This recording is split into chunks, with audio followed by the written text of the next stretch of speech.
For decades, America's educators have said that they would abandon their job. They would have abandoned it long ago if it wasn't for their devotion to their students. But they've had a demoralizing and demanding 2 years, which included Zoom schooling, culture wars, and shootings. And now those threats have finally become real. Staffing shortages plague schools all across America. And tonight, we're going to talk about it and discuss it on Diverse Talking Heads podcast.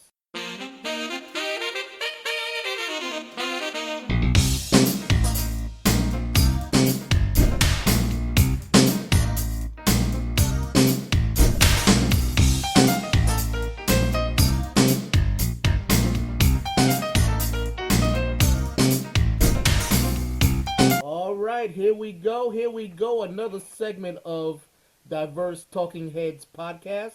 I'm your host, Kelvin Gibbs. We're so happy that you decided to click on us and listen to this episode, which is very important for our nation at this time because all across America, teachers are short. There's a shortage of teachers. School districts all across America are having problems filling in spots for teachers, especially in the areas of kindergarten through 12th grade. Tonight I have with me our league of panelists, and I'm going to introduce them by first name only. We have Ansonia, welcome to the show. Thank you. We have Mark, welcome to the show.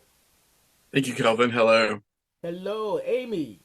Welcome back for your first show for our second season. Thank you. Very happy to be here. And we have Karen Hi. and Charlie, the Iron Horse. Kelvin, thanks for having me. All right. Well, let's get right into it. There's a shortage of teachers. Principals are pulling their hairs out. As a result, classes are becoming crowded again. All in all, who suffers because of a shortage of teachers? I say it's the kids. Amy, what do you say? I'm in a weird position on this because definitely I think the kids are being affected by it. I have a couple kids in grade school, one in high school. I am very concerned. I also feel a lot of sympathy for the teachers, Kelvin. That list that you went through at the start was no joke, and I can't say that I blame them. All right. Karen, any thoughts on that? Your question again, I'm sorry. My question was the children are the ones that's suffering through this teacher shortage. Agree or disagree? I agree. The children are suffering. They're suffering in many ways. Teacher shortage, overpacked classrooms, and it's having an impact on them. Okay. Now, let's talk about why teachers would leave. I mean, it's a great gig, right? You get to mold the minds of America, right? You get to watch them sprout up and grow and then leave the nest, right? You get to fill their heads with knowledge, correct? Why would somebody want to leave something like that? Let's ask this question for Mark. I work in a program that serves 7 different schools in Kansas City, Kansas. So I spend a great deal of my time in 4 elementary schools and 3 middle schools.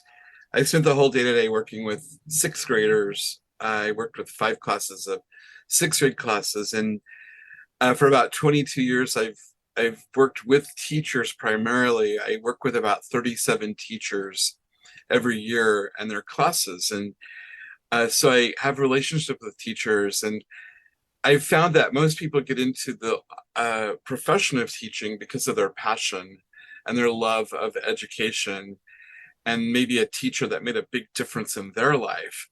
But I also see teachers dealing with so many obstacles these days. One, we don't pay teachers enough for what they do. You would think that the most valuable resource of our country is our young people, but that doesn't reflect in the way that we spend our money as a country. And teachers are just one of those professions that are not paid enough. And then on top of that, we ask so much of teachers. They're required to not only teach our young people, but in many cases, they're the ones offering lessons in discipline or making sure kids have food and clothing. And there's so many demands for teachers that I see like a burnout happening All with right. teachers that go in there loving it, and then after so many years just can't do it anymore. All right, Mark, but isn't that the culture, if you will, of corporate America? I mean, you get in there, you're underpaid, you get to work overtime, you get to spend your own money on When you're a supplies. Isn't that the wonderful thing about it? when you work in a classroom and you have, say, anywhere between 17 and 35 kids in a classroom, and that's the numbers that I see in the classrooms I'm working in. Some middle school teachers have as many as 35 kids in a class. you, I've worked in a job where I have a cubicle, and a lot of time gets wasted on those kinds of jobs where I can kick back and do nothing for, whatever time I want. When you're a teacher in a classroom, every single second you're working. You have to have your eyes involved in what's happening. There's no downtime. And most teachers have like one planning session a day. And during that planning session, they're often asked to sub for other teachers or go to meetings. There's just no downtime. When you work 8 hours a day as a teacher, you're working every second of that day. People don't realize that about teachers and how exhausting it can be when you leave the school to come home at the end of the day, where you have to work to prepare for the next day. I was doing some research on this topic, and I came across one teacher that had to leave her job because she went through some traumatic things during the pandemic, trying to do her best for her kids. And we're going to talk about how teachers um, have been treated during the pandemic as well. But she left the schools. She got a job in corporate America now as a consultant, and realized for the first time in 20 years she can get up when she wants to. She can go to the bathroom when she wants to. Right. She can go to lunch when she wants to. She can even be 10 minutes late and nobody cares. Unlike working in a school. And Sonia, I know that you have worked in schools for a period of time. What are some of these difficulties that you have found outside of the pandemic as far as teaching? Well, if I may I'm going to swing to the other part of it.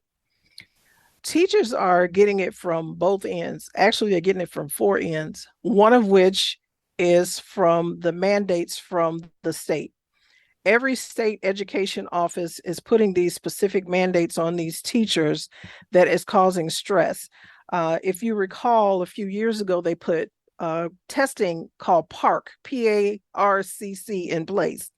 Well, they are basing, and this is the state that is doing this, they're basing teachers' salaries and their tenure on how these kids test.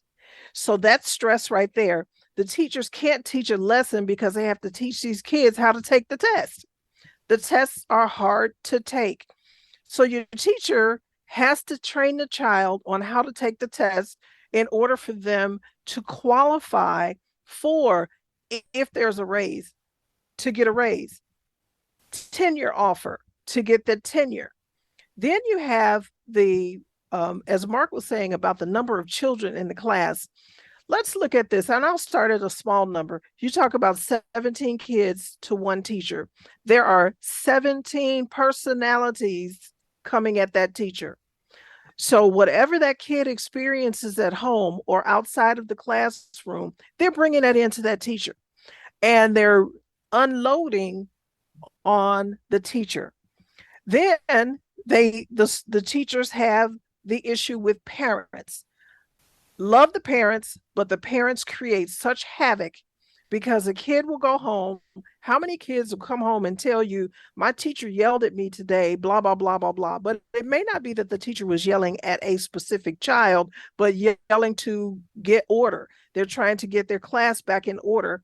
And a child gets offended by that and then tells their parent. Then guess what happens? The parent either calls that teacher directly or calls the principal to complain about the teacher. The teacher is then brought out. As Mark mentioned, they only have a certain plan time. So guess when the principal's going to call them? During plan time. So they have to sit in the office and get yelled at by the administrator. Why are you yelling at these kids? Well, I'm trying to get class order. I have 5 kids out of, now I'm going back to the 35. I have 5 kids that are being disruptive out of the 35 kids, and I'm trying to bring order. I am sorry that one kid got offended because of what I said. Then you have, it's just an unending circle. So the teacher's not really teaching the kids. They're not getting to know the kids to understand their learning abilities and habits.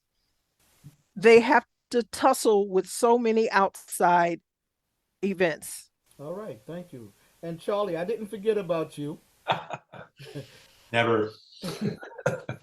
What Yes. Antonio just said about the 17 personalities coming out of one kid, Right. and then you multiply that by 35. I was trying to do the math of that's a lot of personalities coming at you That's in about 600. Yeah. in a day.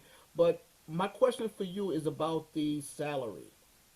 Is it fair when you're going through that much tribulation in a day, no matter how dedicated you are, if at the end of the day you can't afford to upgrade your car, or maybe you can't make rent that month because you don't get paid enough, but you love your job? Any ideas about that type of situation? Well, the salary issue is changes from district to district. Since it's a decentralized system, your school district is done within the community. If you're in a wealthier committee, salaries will generally be higher. If you're in a poor community rather, salaries will be lower, depending on where you're at. And that's also true in areas, particularly with minority populations. I was just reading about that. Shortages are particularly bad in the South, particularly in communities with minority populations down there. So that's another factor on that as well. As far as salaries, I mean, that's determined normally if you have a union school, and they determine that in the contractual arrangement. Sometimes districts don't have enough money. Then they have to come back to us to ask for more money. So there's this vicious cycle that's going on it. I will just mention briefly, I've been involved in education as well. I was a substitute teacher for many years. My wife was a teacher for many years and works on staff at a junior high now. So I have some awareness of that. And education is important, personally important to me. I've been to school, college, and all that sort of thing, and that remains important.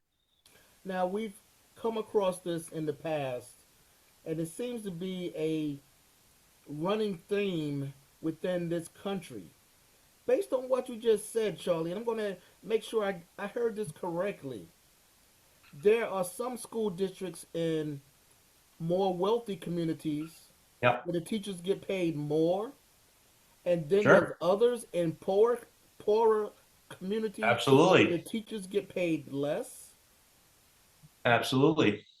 Is the Absolutely. And I was just reading before our podcast here, in the South, and again, in districts that are minority districts, poor minority districts, the teachers are not even qualified. They're not, certified or anything like that. There could be random people coming in that don't even have a bachelor's degree, say, or something, or just a citizen is willing to do that. And I also know that's been a trend in parts of the country because of the shortage, that they're just asking, well, maybe like you to come in because you're an expert in math or something, or something of that.